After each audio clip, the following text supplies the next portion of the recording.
주일마다 성가 연습 일찍 나오셔서 하시고 예배 시간에 또 성가로 이렇게 은혜 주시고 참 예배의 중요한 사역을 맡으셔서 참 수고를 많이 하고 계십니다. 우리 성가대에 대해서 많이 기도해 주시고요. 3주간 저희가 이제 예배에 더 이렇게 편안하게 예배 드리시고 또 3주간 또 재충전하시면서 또 방학을 이렇게 드렸습니다. 그 3주간 우리 악기로 하나님께 영광을 또 찬양을 이렇게 드리게 되었습니다. 오늘 또 다음 주 17일까지 이제 악기로 하나님께 영광과 찬양을 드리고요. 그리고 6월 마지막 주에 다시 성가대가 3주간의 방학을 마치고 또 은혜로운 찬양을 주님께 드릴 것입니다. 오늘 첫 주로 우리 정민희 성령님께서 바이올린과 또 윤종수 수장님 피아노로 하나님께 찬양과 영광 드립니다. 많은 은혜 받으시길 바랍니다.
아멘.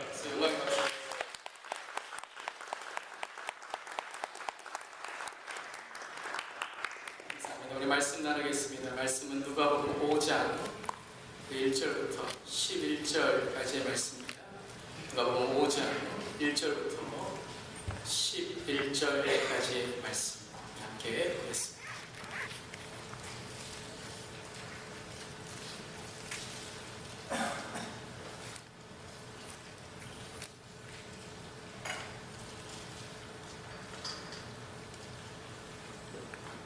누가복음 5장 1절에서 11절까지의 말씀.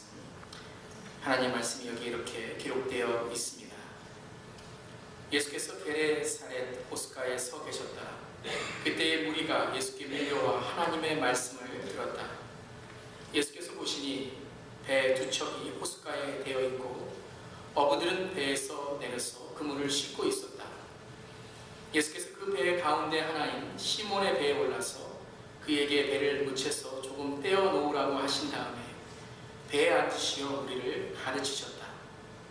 예수께서 말씀을 그치시고 시몬에게 말씀하셨다. 깊은 데로 나가 그물을 내려서 고기를 잡아라.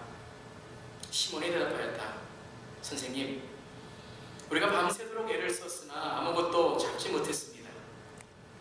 그러나 선생님의 말씀을 따라 그물을 내리겠습니다. 그런 다음에 그대로 하니 많은 고깃대가 걸려서 그물이 찢어질 지경이었다. 그래서 그들은 다른 배에 있는 동료들에게 손짓하여 와서 자기들을 도와달라고 하였다. 그들이 와서 고기를 2배에 가득히 채우니 배가 가라앉을 지경이 되었다. 시몬 베드로가 이것을 보고 예수의 무릎 앞에 엎드려서 말하였다. 주님, 나에게서 떠나 주십시오. 나는 죄인입니다. 베드로 및 그와 함께 있는 모든 사람은 그들이 잡은 고기가 엄청나게 많은 것에 놀랐던 것이다. 또한 세베대의 아들로서 시몬의 동료인 야고보와 요한도 놀랐다. 예수께서 시몬에게 말씀하셨다. 두려워하지 말아라. 이제부터 너는 사람을 낚을 것이다. 그들은 배를 무채 댄 뒤에 모든 것을 버려두고 예수를 따라갔다. 아멘. 하나님 말씀입니다. 하나님 말씀에 감사합니다. 기도하시겠습니다. 우리의 교회와 우리의 삶에 능력이 되시는 주님, 오늘도 말씀을 통해 주실 은혜를 사모합니다. 이 시간 온전히 주님의 말씀만 전해지게 하시며 이 말씀을 준비하며 전하는 저희 옆의 모든 말과 마음의 묵상이 또 이 말씀을 듣고 이 말씀대로 살아가기를 원하는 우리 모두의 삶이 온전히 주님께 연락되어지는 축복과 은혜, 결단의 시간이 되게 하옵소서. 예수님의 이름으로 기도드리옵나이다. 아멘. 할렐루야. 한 주간 잘 지내셨습니까? 아멘. 아멘. 우리 한 주간은 참 교회가 많은 그런 행사와 사역들이 있었습니다. 모든 사역을 잘 감당해 주신 모든 분들께 감사드립니다. 오늘 말씀을 듣기 원합니다. 성경책 있으신 분은 성경책을 들어주시고요. 한번 주님께 고백하겠습니다. 시작. 주님의 말씀은 내 발의 등불이요 내 길의 빛입니다. 주님 말씀에 축복이 있습니다. 주님 말씀에 능력이 있습니다. 주님의 말씀이 나를 변화시킬 것입니다. 주님 내 길을 엽니다. 주님 내 마음을 엽니다. 주님 내 삶을 엽니다. 아멘. 아멘. 여러분, 우리 교회의 사명이 무엇입니까? 매주 주보 앞에 이 사명을 우리가 4가지로 이렇게 사명을 삼고 있습니다. 첫 번째는 기본을 잃지 않는 교회입니다. 말씀과 예배, 기도의 기본을 쌓아가는 교회가 되는 것입니다. 두 번째는 시대와 소통하는 특별히 차세대를 키우는 교회입니다. 세대와 시대를 향해 나아가는 교회, 끊임없이 세상을 향해 복음의 통로로 나아가는 교회, 특별히 우리 차세대들에게 영적인 리더로 이 세대와 시대를 이끌어 나가는 리더로 양육하는 교회입니다. 세 번째는 열정을 불태우는 교회, 바로 패션과 러브, 열정과 사랑의 교회입니다. 사도행전 교회는 성령의 교회였습니다. 성령의 교회는 서로 사랑하는 교회였습니다. 성령의 교회는 하나님의 사명에 열정이 있었던 교회였습니다. 숯불 여러분 기억하시죠? 숯불 잘 아시죠? 모든 것을 불태우고도 여전히 숯불은 뜨거운 것을 남깁니다. 그 뜨거움이 바로 교회는 비전입니다. 나를 다 태우고서도 남는 그것이 바로 하나님의 꿈입니다. 우리의 교회의 모든 것을 다 쏟고도 여전히 남는 뜨거움은 예수님의 사랑이어야 합니다. 주님께 대한 사랑이 넘치고 서로에 대한 사랑이 넘치고 그리고 이 시대에 특별히 지역과 이웃에게 사랑을 전하는 교회가 되는 것입니다. 그리고 마지막은 선교의 사명을 다하는 교회입니다. 땅끝까지 복음을 전하는 교회가 되는 것입니다. 오늘은 선교 파송 주일입니다. 또한 삼위일체 트리니티 선데이로 지키고 있습니다. 성경에 말씀하시는 삼위일체의 하나님을 한마디로 정의한다면 그분은 보내시는 하나님입니다. 선교하시는 하나님이라는 뜻입니다. 하나님은 예수 그리스도를 이 땅에 보내셔서 우리에게 구원을 주셨으며 예수님은 우리에게 성령을 보내주셔서 하나님의 나라를 세워 가십니다. 오늘도 성령을 통해 우리에게 복음을 전하게 하시고 우리를 땅까지 이르러 주님의 증인이 되게 하시며 어려움과 고난 속에서 우리를 도우셔서 하나님의 힘과 용기를 갖게 하십니다. 여러분, 이 하나님의 은혜와 축복이 저 여러분의 있기를 축원합니다. 미국의 철학자이고 심리자인 윌리엄 제임스가 말한 이 감동적인 말, 제가 한번 나눈 적이 있습니다. 이런 말을 했습니다. The best use of life is to spend it for something that outlasts it. 인생을 가장 잘 사용하는 방법은 우리 인생보다 더 남는 것에 사용하는 것이라는 뜻입니다. 우리는 모두 인생을 보람있게 살아가려고 노력합니다. 하지만 평등하게 주어진 시간, 공평하게 살아가는 것 같지는 않습니다. 하루를 계획하는 사람은 하루를 가치 있게 삽니다. 한 달을 계획하는 사람은 한 달을 의미 있게 삽니다. 1년을 계획하는 사람은 1년을 잘 활용합니다. 10년을 계획하는 사람은 10년을, 평생을 계획하는 사람은 평생을, 또한 영혼을 계획하는 사람은 영혼의 가치를 두는 것입니다. 그런데 우리는 한 치 앞도 못 보는 인간이라 항상 눈앞에 있는 것으로만 살아갑니다. 그렇게 살아가다 뒤돌아보며 후회합니다. 후회가 뭘까요? 해버리는 것이 후회가 아닐까 생각합니다. 여러분의 삶을 돌아보며 후회하고 있지는 않습니다. 말도 잘 안 나오네요. 후회하는 삶은 아니십니까? 이런 말씀을 한번 우리 어르신들과 나눈 적이 있습니다.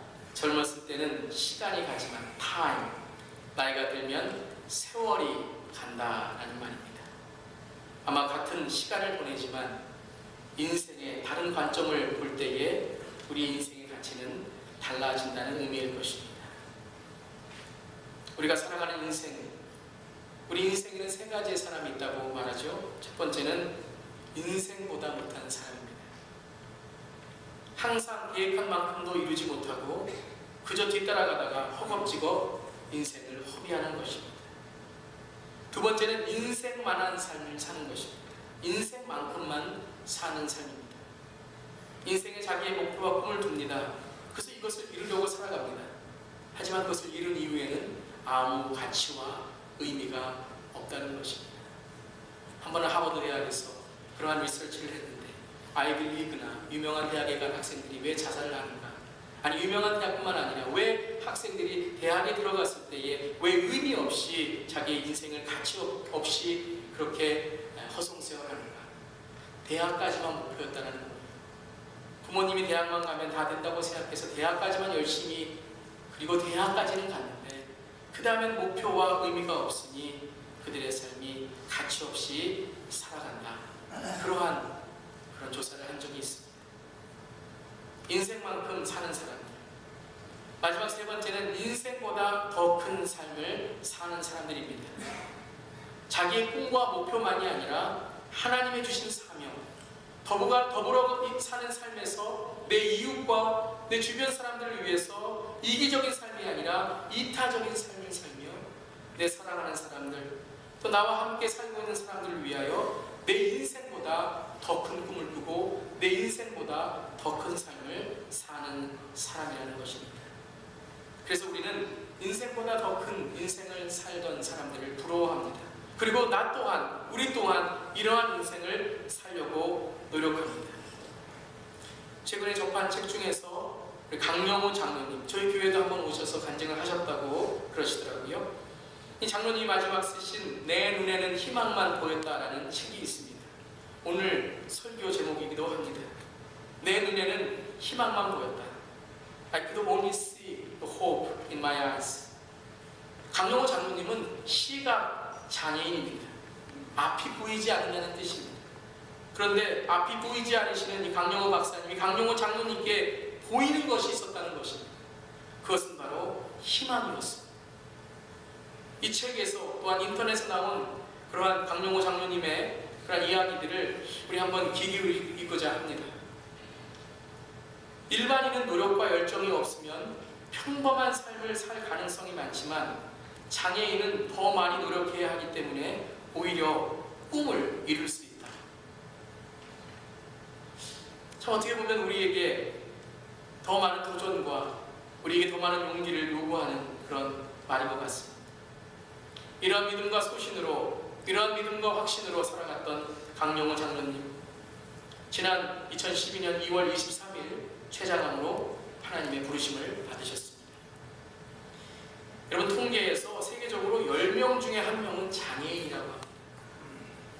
65세 이상 된 어르신 중에 2명 중 1명은 장애인의 고통을 갖고 계시다고 합니다.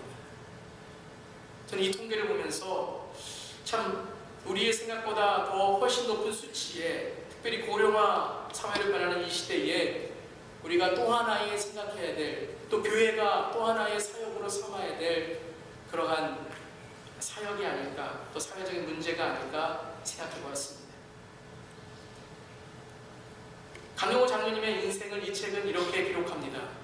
간략하게 여러분 아시는 분도 계시겠지만 잠깐 나누겠습니다. 1944년 양평에서 출생한 강용호 장로님은 중학교 시절 축구 골키퍼를 하다가 볼이 눈에 맞아서 두 눈을 실명하게 됩니다. 그 후 모친과 문화를 잃으면서 맹인 고아가 되었고, 고난과 역경 속에서 연세대학교 교육학과를 졸업해서 아내와 함께 미국 피츠버그 대학으로 유학을 갑니다.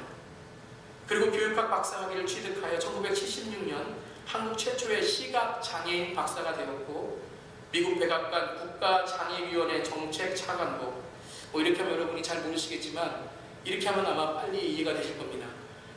군대로 치면 별 4개와 같다고 합니다. 그러한 해당하는 지위에 그러한 높은, 또한 여러 영향력을 가지고 있었고, 유엔 세계장애위원회의 부의장을 또 루즈벨트 재단 고문으로 7억 명에 가까운 세계장애인의 복지 향상을 위해 헌신했습니다. 저는 한 번도 갔던 적이 없어서 이렇게 많이 더듬는 것 같습니다. 2006년 미국 루즈벨트 재단 선정 127인에 선정되었고 28년에는 인권상을 수상하셨다고 합니다. 어떻게 시각장애인으로 이런 화려한 경력을 쌓을 수 있었을까? 아마 일반인들은 이런 관심을 가졌을 것입니다. 하지만 저는 강용호 장로님의 삶을 보면서 장로님이 쌓은 인생의 경력보다 저는 강용호 장로님이 하나님 앞에서 감사하며 한 명의 신실한 사람으로 살아갔다는 그 모습에 더 감동이 됩니다. 강용호 장로님은 시각장애인으로 살아온 자신의 삶이 결코 고통의 시간들이 아니었다라고, 하나님의 주신 축복이었다고 고백합니다. 강용호 장로님 말씀하신 그 말씀 중에 그러한 글이 있습니다. 나는 시각장애인임에도 불구하고 이 모든 것을 극복한 것이 아니라, 성공한 것이 아니라 시각장애인이기 때문에 성공할 수 있었다라는 것입니다. 나는 이런 고통과 이러한 역경을 내 삶 속에 하나님의 훈련과 하나님의 축복의 과정으로 깨달았기 때문에 이 모든 것을 나는 이길 수 있다라는 말씀인 것 같습니다. 최장암으로 한 달의 시한 후 인생을 선고받은 후에도 가족들에게 남긴 글을 이 책에서 모아서 우리들에게 전해주는데 그 진심이 이렇게 느껴지고 충분히 우리에게 감동이 됩니다. 첫째 아들 진석에게 남긴 글입니다. 진석아, 아버지는 고사리 손을 잇는 힘껏 모으고 아버지의 눈을 고쳐달라고 기도하던 너의 모습을 아직도 기억한다. 꼭 안과 의사가 되어 아버지의 눈을 고쳐주겠다고 그 작은 가슴을 잇는 힘껏 부풀리며 큰 소리로 약속하던 너의 모습을 말이다. 그리고 이 첫째 아들 진석군은 안과 의사가 됩니다. 아버지의 실명, 아버지의 시각장애보다 더 큰 꿈을 아들은 꾸게 되었습니다. 그리고 그 아버지의 고난과 역경을 넘어서 아들은 이제 많은 사람들에게, 아버지와 같이 시각장애가 있는 사람들에게 하나님의 빛을 전하는 의사가 됐다는 것입니다. 아버지의 믿음의 편지가 우리에게, 우리 자녀들을 키우는 우리에게 큰 도전이 됩니다. 또한 아버지로서의 모습도 이렇게 기억됩니다. 현재 백악관에서 활동하고 있는 둘째 아들 진영은 아버지를 기억하면서 이런 고백을 했다고 합니다. 아버지는 저의 넘치는 봉사활동 때문에 걱정이 많으셨습니다. 아버지는 일단 제가 최고로 좋은 법대에 들어가서 최고의 성적을 만들어 놓고 그 다음에 봉사를 하라고 하셨습니다. 어려서부터 늘 순종적인 아들이었음에도 그것 하나는 동의해드리지 못했습니다. 언제 죽을지 모르는 것이 인생인데 봉사도 기회가 주어졌을 때 해야 해야 하는 것이라 늘 고집을 부렸습니다. 이제는 저의 봉사가 한 사람의 삶의 질을 향상시키는데 얼마나 큰 영향을 미쳤는지 아버지도 잘 아십니다. 저는 아버지를 통해 세상의 문제는 한 명의 이름 없는 성인들에 의하여 치유되는 것이고, 우리 모두는 각자 나름대로 세상을 더 좋은 곳으로 만들 수 있는 능력을 가지고 있다는 것을 배웠습니다. 이 땅에 평화와 평등이 임하게 하옵소서. 그리고 그것이 바로 나로부터 시작되게 하옵소서. 아버지로서의 마음은 그럴 겁니다. 좋은 대학에 가고 좋은 법대에 가고 지금 공부하고 성적을 높이는 것이 봉사보다 더 중요하다. 그렇게 강영우 박사님은 말씀하셨습니다. 뭐 위대해서 공부도 하지 말고 다 하지 말라 그렇게 말씀하신 것이 아니라, 아버지로서 너에게 정말 지금 공부해야 되지 않느냐, 너무 많은 봉사를 하고 있지 않느냐. 그런데 이 아들은 아버지의 뜻이 무엇인지 알고 있었습니다. 공부도 열심히 해야 되고 남을 위해 살아가는 삶도 열심히 살아야 된다는 것이. 그래서 열심히 봉사도 했지만 열심히 공부도 했어. 그는 자기의 삶에 더 큰 아버지의 봉사의 모습을 가질 수 있었던 것입니다. 그리고 그 꿈을 가질 수 있었던 것입니다. 아버지가 말하지 않아도 아버지가 원하는 그 생각을 알 수 있었다는 것입니다. 두 아들 키우는 아버지로서 강영호 장로님에게 부러웠던 것은 어떠한 경력보다 그가 아버지로서 또한 남편으로서 보여주었던 믿음의 가장의 모습이 아니었나 싶습니다. 아버지를 닮고 싶은 아들의 꿈, 그리고 이 세상의 가장 멋있는 사람으로 아내에게 기억되고 싶었던 강영호 장로님의 모습. 특별히 여러분, 강영호 장로님의 아내 이 사모님의 이름을 많은 분들이 석은옥이라고 알고 계신다고 합니다. 석, 스톤, 은, 실버, 옥, 제이드.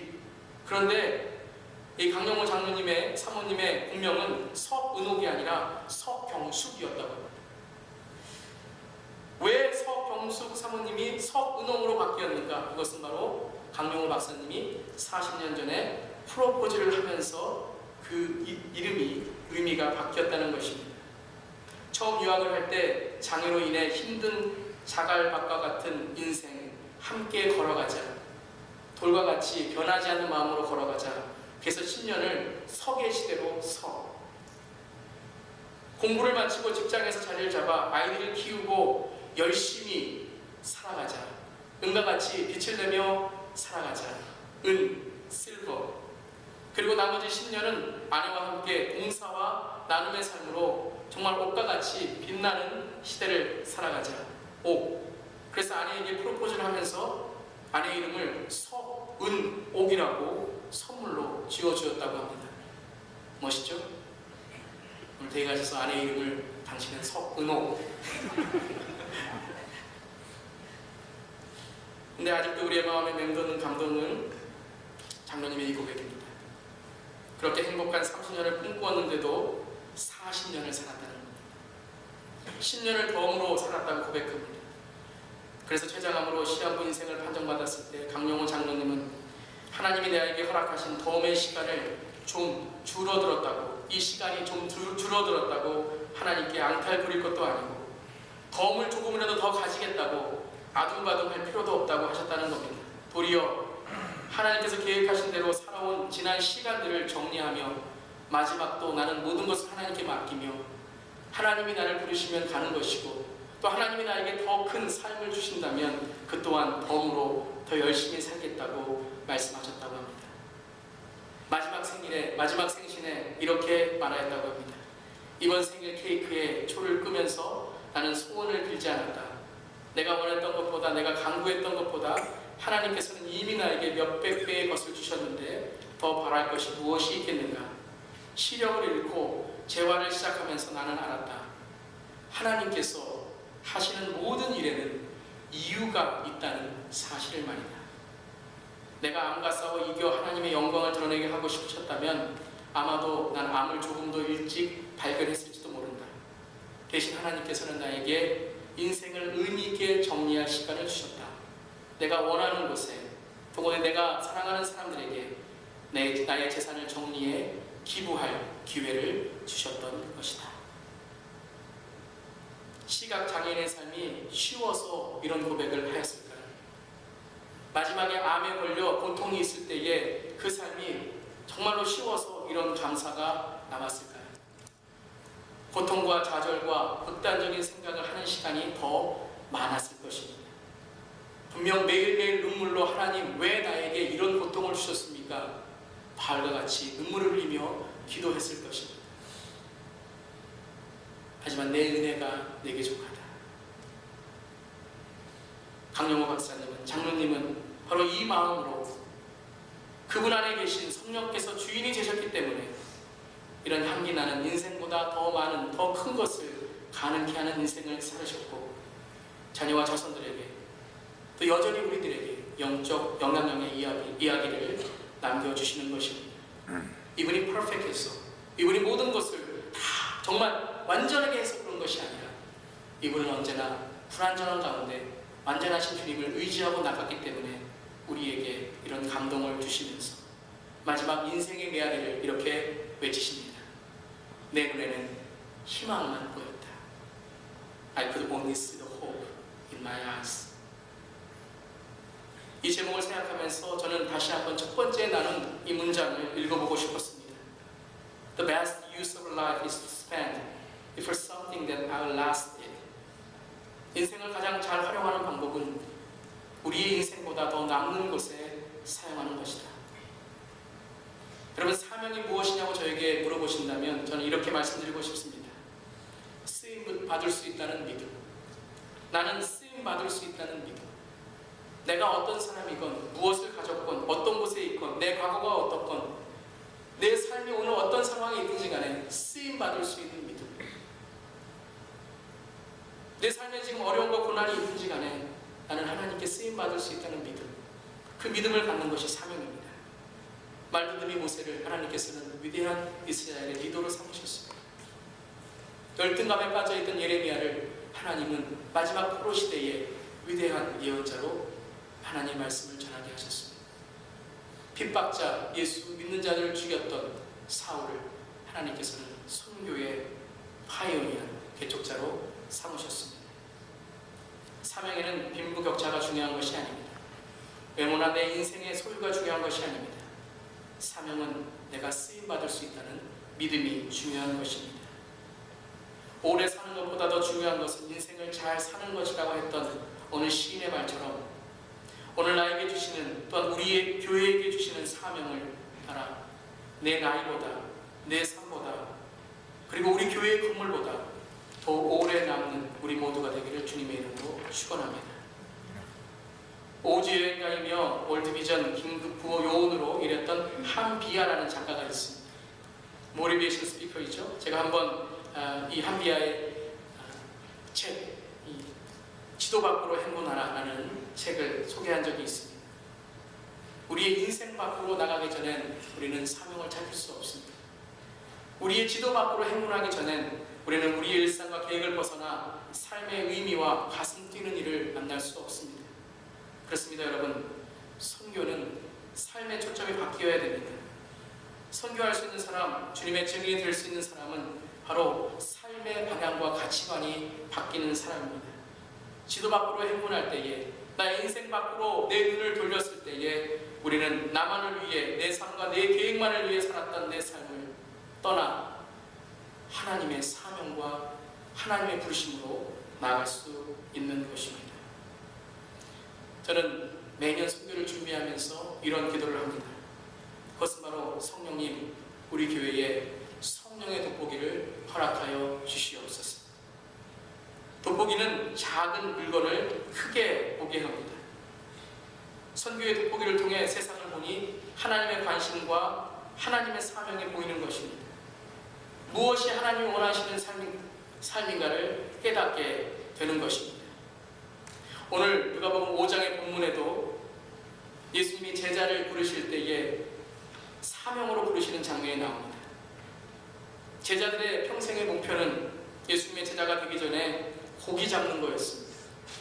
평생 목표로 삼았던 고기를 잡는 그 삶이었는데 예수를 만났던 그날 그들은 고기를 한 마리도 잡지 못했습니다. 근데 참 여러분, 오늘 5장을 읽어보면 재밌는 장면이 무엇인가? 예수님은 그때 부르시지 않았습니다. 우리는 그렇게 생각합니다. 고난과 어려움이 부르시면 더 잘 오지 않느냐, 잘 따라오지 않느냐. 내가 너에게 고기를 많이 잡게 해줄 테니까 나를 따라라. 너희가 상처를 얻게 할 테니 나를 따라라. 축복을 줄 테니 나를 따라라. 형통한 삶을 살게 할 테니 나를 따라라. 근데 예수님은 그 어려움과 고난 가운데 제자들을 부르시지 않았습니다. 도리어 예수님은 이렇게 말씀하셨습니다. 너희 배를 무태서 잠시 떼어놓아라. 그리고 예수님은 뭐라고 하셨습니까? 말씀을 가르치셨습니다. 말씀을 들으라고 하셨습니다.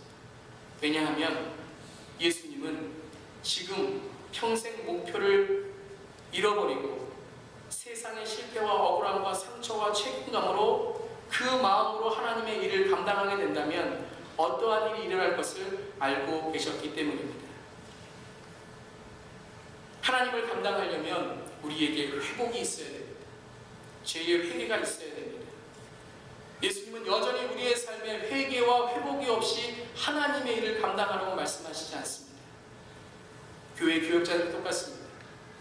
말씀에 대한 회복, 기도에 대한 회복, 내 삶의 하나님과의 관계에 대한 회복, 또한 내 삶의 다른 사람에 대한 온유함과 내 삶에 대한 하나님의 확실한 사랑의 회복이 없이 하나님의 일을 감당하게 된다면 엄청난 하나님의 영광을 가리는 일이 일어납니다.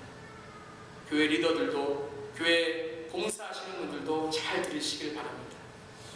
세상의 실패와 억울함, 상처, 죄책감, 열등감으로 하나님의 일을 감당하면 우리는 날카로운 칼처럼 결국은 나를 다치게 하고 다른 사람을 다치게 하며 하나님의 영광을 가리게 됩니다. 가장 중요한 것은 사명보다 회복이 먼저 있어야 됩니다. 예수님은 그들에게 잠시 배를 묻혀서 조금 떼어 말씀을 듣게 하십니다. 말씀으로 그들을 위로하십니다. 말씀으로 그들의 삶의 목표를 바꾸십니다. 말씀으로 신앙의 본질을 가르치십니다. 말씀으로 이제 너희의 삶 속에 어떤 관계로 살아가야 될지를 하나님 안에서 찾게 하십니다. 이것이 없이 우리가 하나님의 일을 감당하게 되면 우리의 마지막은 하나님의 마음을 아프게 하고 우리의 이웃의 마음을 아프게 하고 가까운 사람의 마음을 아프게 하는 일이 될 수밖에 없습니다. 하나님 말씀으로 리더들을 회복시키셨습니다. 주님은 말씀으로 리더들의 자리를 하나님의 자리로 가깝게 하였습니다. 여러분, 봉사보다 더 중요한, 교회의 일보다 더 중요한, 여러분이 어떠한 사역을 하는 것보다 더 중요한, 목회보다 더 중요한 것은 하나님과의 관계입니다. 여러분이 지금 교회를 하시며 하나님과의 관계, 교회의 사역을 하시며 리더로서 사역을 하면서 여러분의 삶 속에 하나님의 관계가 없다면 stop there. 잠시 멈추고 하나님을 먼저 바라보며 내 삶의 말씀의 회복, 기도의 회복, 관계의 회복을 가져야 됩니다. 그때 예수님은 우리에게 나를 따르라라고 말씀하십니다. 여러분, 예수님께서 말씀을 마치신 이후에 어떤 일이 일어납니까? 오늘 누가복음 5장 4절과 5절입니다. 우리 한번 함께 한번 읽어보겠습니다. 시작. 예수께서 말씀을 붙이시고 시몬에게 말씀하셨다. 깊은 데로 나가 그물을 내려서 고기를 잡아라. 시몬이 대답하였다. 선생님, 우리가 밤새도록 애를 썼으나 아무것도 잡지 못했습니다. 그러나 선생님의 말씀을 따라 그물을 내리겠습니다. 예. 말씀의 회복이 없었다면 이들은 예수님, 깊은 곳이 아니라 얕은 곳입니다. 예수님, 내가 이미 실패한 곳입니다. 예수님, 내가 이미 행한 것입니다. 이미 그곳에 다 해봤습니다. 예수님, 되지 않아요. 이렇게라고 말했을 것입니다. 하지만 말씀과 예수님과의 관계의 회복이 있습니다. 이들은 뭐라고 말합니까? 선생님의 말씀을 따라 그물을 내리겠습니다. 말씀 안에 회복됐을 때 그들에게 놀라운 회복이 경험되게 되고 은혜가 체험되게 됩니다. 다시 자신감을 갖게 되고 놀라운 기적을 체험하게 됩니다. 그리고 이들이 그물을 내렸을 때에 그들에게는 그물이 찢어지는 고기에 놀라운 축복이 임하게 됩니다. 근데 여러분, 왜 예수님께서 이러한 축복을 제자들에게 허락하셨을까요? 고기 잡기 위해서 보여준 것이 아닙니다. 고기가 많이 잡힌다라는 것을 보여준 것이 아닙니다. 그것은 더 큰 것이 있다는 것을 보여주기 위함입니다.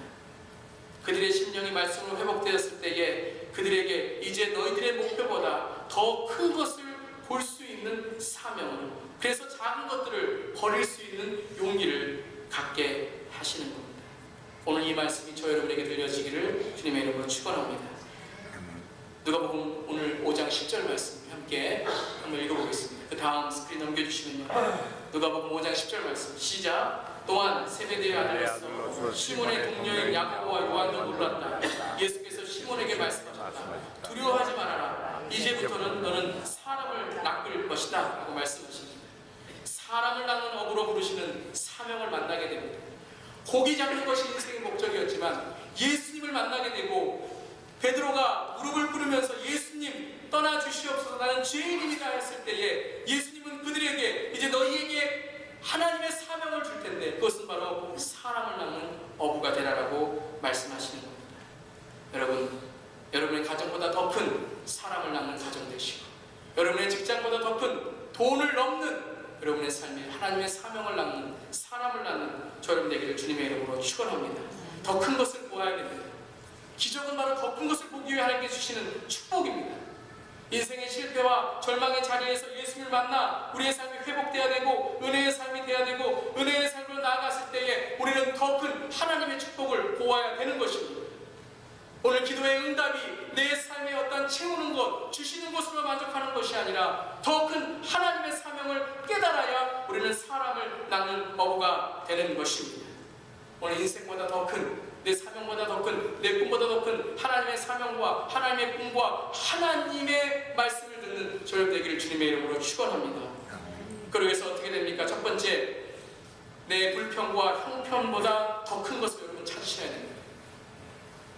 내가 지금 불평하는 것, 내가 지금 안 된다고 하는 것, 나이, 건강, 바쁨, 게으름, 습관, 과거, 이 모든 것보다 더 큰 하나님의 사명을 찾아야 됩니다. 말씀을 통해서 하나님 지금 나의 상황, 고난과 어려움보다 더 큰 하나님의 역경으로 나가게 하여 주시옵소서. 그럼 불평이 멈추게 됩니다. 그럼 내 삶 속의 어려움이 하나님의 축복의 과정과 통로가 되는 것입니다. 두 번째는 내 소유보다 더 큰 것에 투자하시길 바랍니다. 남는 장사해야 됩니다. 내가 가진 것으로만 쓰면 안 됩니다. 내 가진 돈으로만 다 쓰다가 내 것 다 쓰는 거 누가 못합니까? 하지만 내가 가진 소유보다, 내가 가진 달란트보다, 내가 가진 재능보다 더 큰 것에 투자해야 됩니다.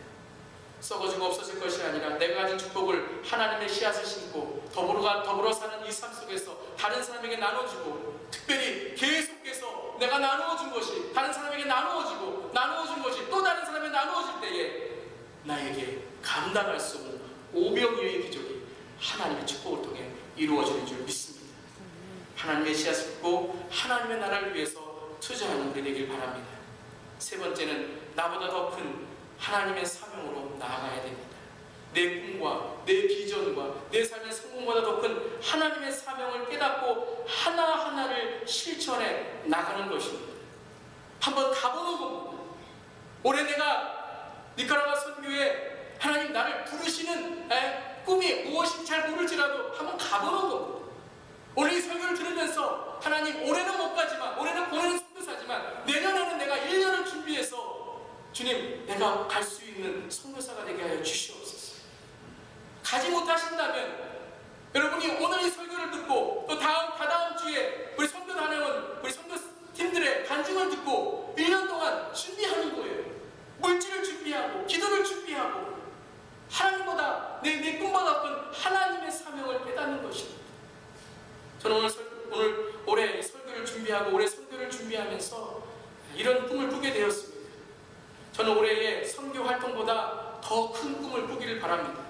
일주일보다 더 큰 꿈, 더 큰 비전을 하나님 주시옵소서라고 기도하고 있습니다. 그것은 바로 올해 우리의 목표인 300명의 성도, 30명의 세례, 그리고 3개의 선교지의 교회를 개척하는 겁니다.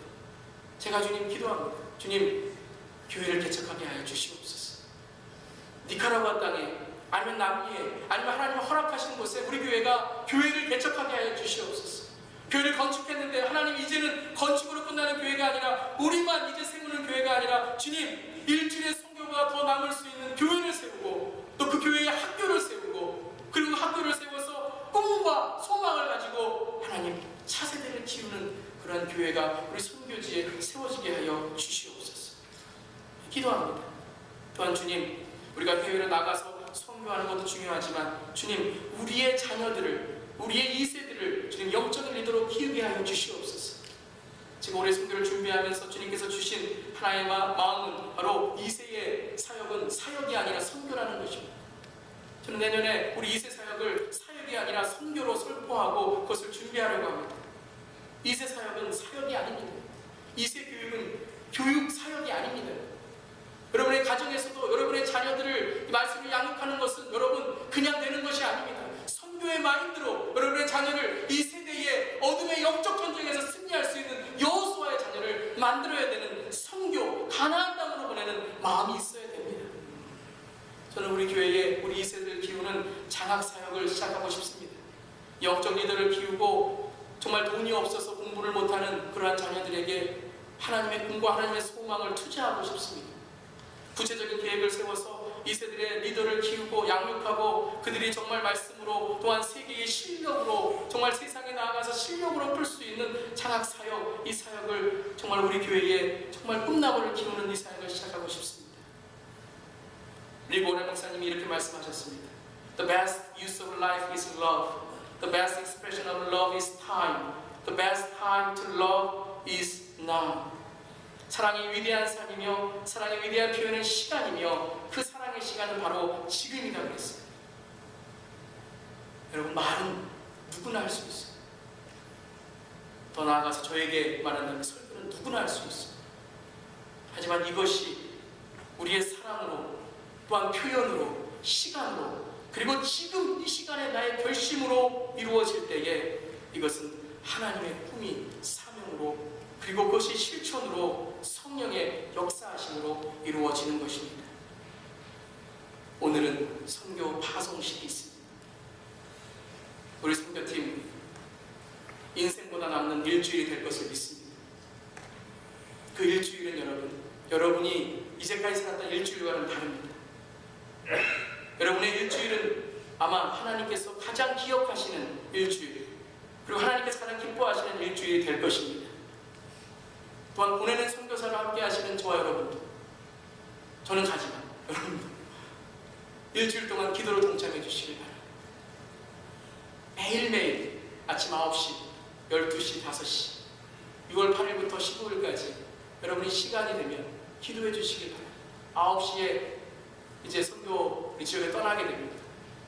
12시에 이제 중간 점검을 하게 됩니다. 5시에 이제 선교가 마치게 됩니다. 5시, 6시에 이제 선교가 마치게 됩니다. 그 시간에 여러분들이 기도해 주세요. 그 시간에 우리 선교팀들이 정말 영적으로 승리하고 그곳에 정말 우리의 건강보다 우리의 나이보다 내가 그곳에 하고자 했던 그러한 희망과 소망보다 더 큰 일을 할 수 있도록 여러분 함께 동참해 주시길 바랍니다. 우리 교회도 건축보다 건물보다 더 큰 교회가 되기를 기도합니다. 더 오래 남는 불멸의 교회가 되기를 축복합니다. 그것은 바로 예루살렘과 온 유다와 사마리아 땅까지 이르러 증인이 되는 것입니다. 선교는 우리의 사명의 끝이 되어야 됩니다. 보내는 선교사로 가는 선교사로 같이 병행하게 됩니다. 여러분, 오늘 이 설교를 들으면서 우리 함께 정말 결심하고 작정하기를 바랍니다. 여러분, 한 주간 인생보다 더 큰 사람이 되시기를 바랍니다. 내일 생보다 더 큰 선교를 위하여 매일 기도해 주세요. 또한 여러분, 우리 교회의 사역에 여러분들이 정말 함께 동참해 주셔서 우리가 개척 성공을 하길 바랍니다. 주님, 재정을 채워주시고 선교 지역에 우리가 정말로 교회를 세울 수 있는 그러한 교회가 되게 하여 주시옵소서. 또한 장학사역에 여러분이 헌금도 해주시고 또한 같이 후원해 주세요. 그래서 올해 정말 우리가 꿈을 꾼 것이 앞으로 장기적으로 이루어질 수 있도록 우리 교회에 정말 2세대를 키우는 사역이 될 수 있도록 동참해 주시길 바랍니다. 우리 선교팀과 함께 뜨거운 주님을 향한 소원과 기도가 이제 일주일간 이어지고 또한 계속해서 이루어질 줄을 믿습니다. 저는 너무 감사합니다. 우리 교회에 이렇게 선교를 할 수 있도록 축복해 주심을 너무 감사합니다. 여러분들이 후원하셔서 우리 선교를 갈 수 있는 것도 너무 감사합니다. 가는 것, 보내는 것 동일하게 중요합니다. 여러분들이 가는 선교팀뿐만 아니라 이곳에서 보내는 선교팀으로 함께 동참해 주시고 특별히 6월 8일부터 15일까지 여러분 일주일보다 더 큰 우리 교회가 되기를 주님의 이름으로 축원합니다. 기도하시겠습니다. 절망을 보지 않고 이 세상의 어둠을 보지 않고 우리 우리의 눈에 하나님의 희망을 보게 하심을 감사드립니다. 하나님의 꿈인 사도행전 29장을 써가는 땅끝까지 복음의 역할을 감당하는 교회가 되게 하옵소서. 그 부르심에 감사드립니다. 변하지 않는 복음 위의 반석에 서는 우리 교회가 되게 하시고, 예배와 말씀, 기도로 우리의 신앙이 바로 서게 하시고, 이 시대에 주님의 빛을 전하는 교회가 되게 하옵소서. 그리고 성령의 열정을 세상을 변화시키고 온 열방의 주님의 증인이 되어 내 삶에서, 내 가정에서, 그리고 땅끝까지 선교하는 주님이 기뻐하시는 교회가 되게 하옵소서. 특별히 이제 6월 8일부터 15일까지 니카라과 단기 선교를 통해 하나님 우리 교회가 일주일보다 더 큰, 우리 교회보다 더 큰 사명을 감당하려고 합니다. 주님 영적인 싸움에 이기게 하시고 주님 붙들어 주시고 날마다 주님과 동행하는 우리 모두 되게 하여 주시옵소서. 주님 감사드리며 예수님의 이름으로 기도드리옵나이다. 아멘.